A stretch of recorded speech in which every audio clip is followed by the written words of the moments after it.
He waded through the inky muck. The door wouldn't open again. Many elusive hours of trying and testing had proved this true. The colour of the air was thick and suffocating, engulfing and pervading. The black came seeking every crevice and destroying the birth of every photon. In the black, which was so tangible and yet without magnitude, the boy was undoubtedly lost, uncertain of whether he were either up or down, or even alive. For it was so that when there before had been any vague source of light, he had noticed that whenever he'd approach a wall, it would lurch up towards his face to greet him in violent embrace. But the boy would never topple over, and his back could never touch the floor he'd just been walking on. And this was such that for every coin he approached, he would walk into another orientation, as if the world turned around with him. If he were to simply walk in a straight line, this phenomenon would cause him to never stop walking, would simply cause him to waste away to a moving skeleton, which didn't seem to be much far off from the virtual image that he had seen constructed with refracted and deflected light in the surface of that crystalline material. A mirror, it had seen, and his reflection. He feared that now, step after timid step, that perhaps he was just trudging in an eternal pattern. In the absence of light, he couldn't be sure. Seconds, minutes, hours, and days, and even existence didn't simply seem to be in this world. Somewhere it was comforting.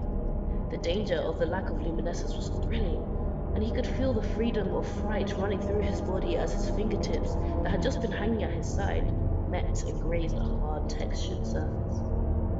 His heart was certainly defying all his knowledge of simple human biology. He was quite sure that one's heart was not supposed to be located in their throat, and yet the lump accumulated beneath his prominent Adam's apple threatened to jump completely out of his body as soon as... Wait. There was something beneath his hands, something long and cylindrical, hard, but still gave a little way when pressured. The object had ridges. Rubber, perhaps?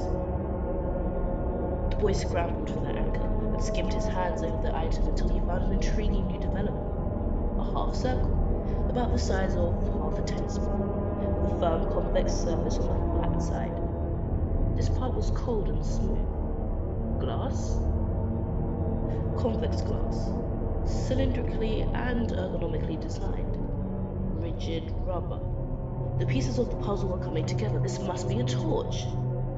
The boy almost dropped the development in excitement, and as he fumbled as it fell just beyond his grasp, despair started to creep into his body. If he dropped this torch, whether that it be or whether it just became a random object, that would have been his only connection to this lightless world. He would have lost his only hope in the abyss of black which he too was lost in. Wherever he was, it was cold and lonely. A calculated exhalation put his thoughts back into context and steadied his motions, so he caught the item carefully. Gripping it with unbridled strength, he was now nonplussed. If it indeed were a torch, how did he switch it on?